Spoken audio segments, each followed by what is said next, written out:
Hello, my lovely law enthusiast humans. Same disclaimer for transparency as always. I am not a legal professional. I am a person who is watching a trial and giving summary updates because it interests me and maybe that interests you. So I had to split up when I was able to watch part 1 of day 6 and the rest of day 6. So this is that. There's going to be multiple uploads on one day. I apologize for that. It's just when I'm able to watch things.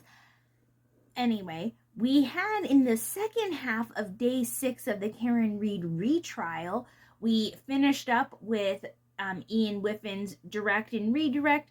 There were some clarification points made, but overall it was just maybe he shouldn't have been doing testing that's outside of his realm of expertise is the general gist that I got from that. Then we went into Jen McCabe. I have been looking forward to Jen McCabe since we were going to do a retrial. She was a very controversial yet key figure and witness in this case. She was there at the alleged scene of the crime. She was at the waterfall with them, which was the bar that everyone was hanging out with beforehand. And she was there the morning of, with being one of the 3 people, Karen Read, Carrie Roberts, and Jen McCabe, who found John O'Keefe initially. And she was one of the people who, well, all 3 of them contributed to trying to give CPR, with Carrie and Jen giving chest compressions, and Karen Read was administering mouth-to-mouth. So we have that going on, and I'm going to make some notable differences between this and the first trial. If you haven't seen the first trial, Jen McCabe looks like this calm, collected, very put together person. She made some appearance differences. She's doing her hair a little differently. She's wearing some really nice outfits. The striped blouse that she was wearing, A+. It looks good on other people. I could never pull that off. It looked great on her. And it looked like she had like some work done on her teeth. Smile was looking amazing. If she's wearing makeup, it's very simple and just looks good. Good looking stuff. And her demeanor, her behavior overall was also more cleaned, tidied, and put together. She was, I don't know if it was just because the first time, she's been in a lot of court things since then, but you know, the first time you're in front of a jury, because you're in front of a grand jury, but you're not getting cross-examined. You're just getting asked questions from the prosecutor, and it's easier to be direct examined because you're quote-unquote on that side. So they're not trying to attack you. They're just asking you to tell your side, and you get to be a lot more narrative in direct examination than you do in cross-examination, as I explained in part 1. So maybe she's just more used to being in trial, She's just used to being in trial now. But I think it's that, and also her answers were tidied up and changed from the first time. She was a lot less defensive and a lot less aggressive. At least she was still very in direct examination the first time around. And right now, she is a lot more. And I think that's because, one, Brennan is giving much better questions. If you give a bad question, you're going to get a bad answer, yeah? So having much clearer questions that can present a better storyline straightforward, then you're going to get more straightforward, clearer answers too. So I think that Brennan is a vast improvement over Lally. And even though he does reach a lot, he does give a better picture of things with the way he does questions. And this allows the witnesses to therefore give better questions and lay out their storyline more clearly as well. So we have that going on. I don't know why I'm so itchy on this arm for no reason. Pardon me. And we're sitting there listening to her, and her story has changed a little bit as well. I do not know. It's not like huge changes. It's just some tweaks have been made in the story so far. she did seem to get a little more sad. She had more sad emotion and not so much anger this time around. But overall, she was telling a very similar story to Carrie Roberts.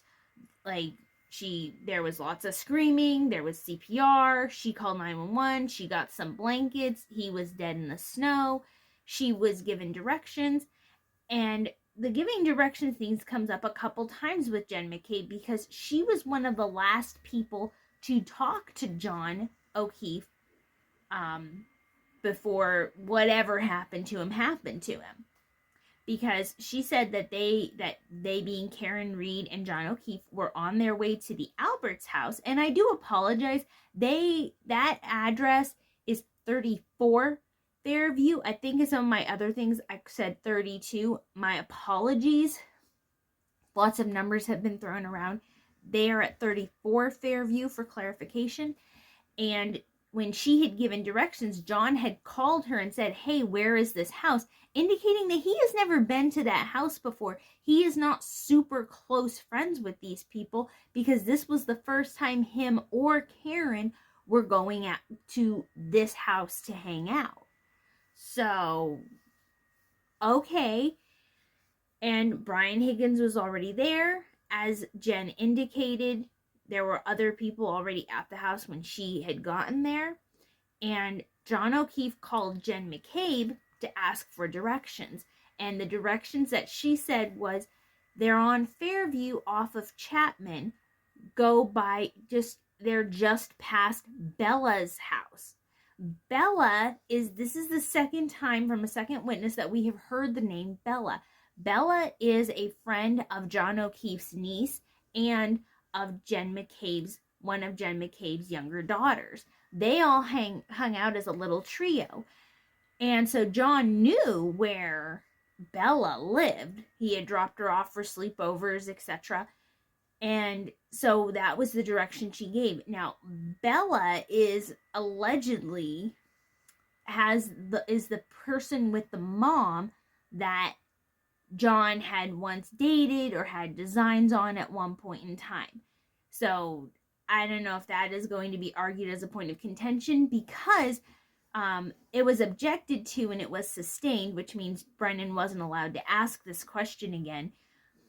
He had tried to ask what the relationship between Bella's mom and John O'Keefe was, but that was thwarted. He is trying to use that, and he had indicated that before, that was a motive, that they got into a fight while Karen Reed was intoxicated. She was mad about Bella's mom, and it was one of the factors that led, why am I so itchy?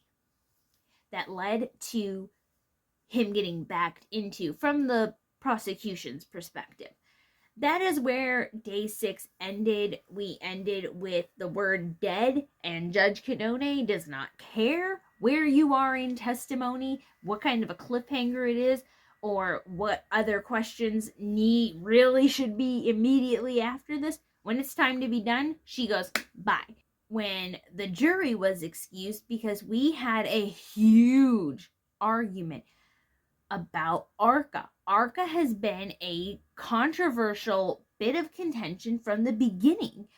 And Judge Canone was acting one way, behaves another. And this is one of the first times that I've seen Judge Canone show that she really did not want to let ARCCA in. But I think that she has also seen what's been said about her online.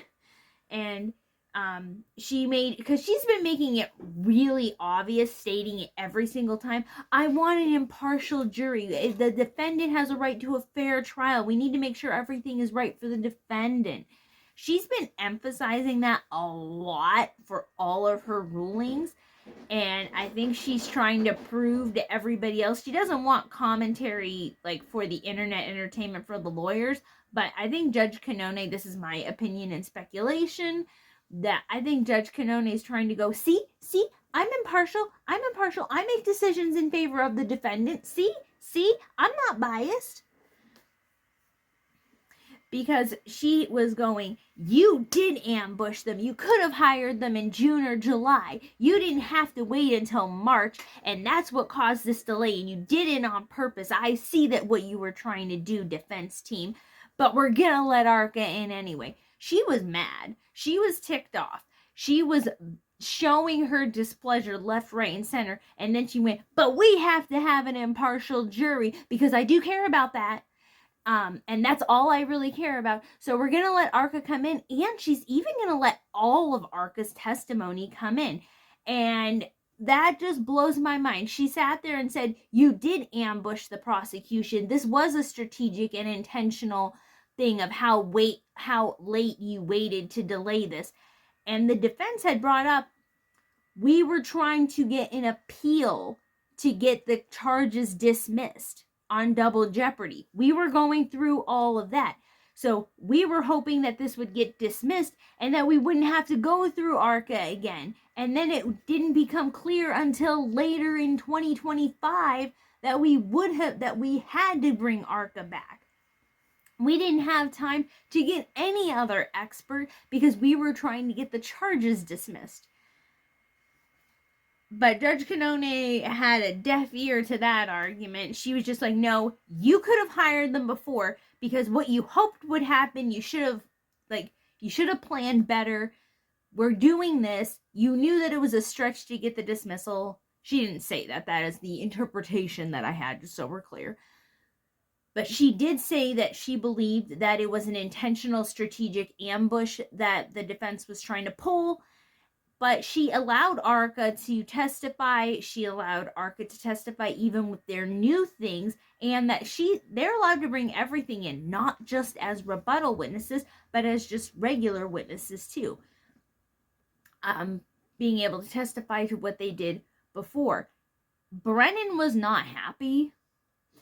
It was quite funny though, because Alessi had got up to make his argument because he is the expert text person. Tech person, not text. I say that every time. And he went to go make his argument, and Judge Canone was just like, listen, you're gonna win this one, just let me make my ruling, okay? And that boy sat down so fast. He was, yep, I'm winning. I'll take the win. I'm sitting. I'm quiet.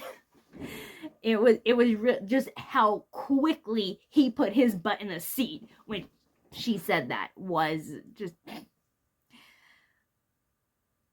But she seemed to say it very begrudgingly. She was like, I'm gonna let them testify because I believe in impartiality. Okay. But yeah, so ARCCA gets to come in. All of their new reports get to come in. All of their rebuttal testimonies are going to get to come in.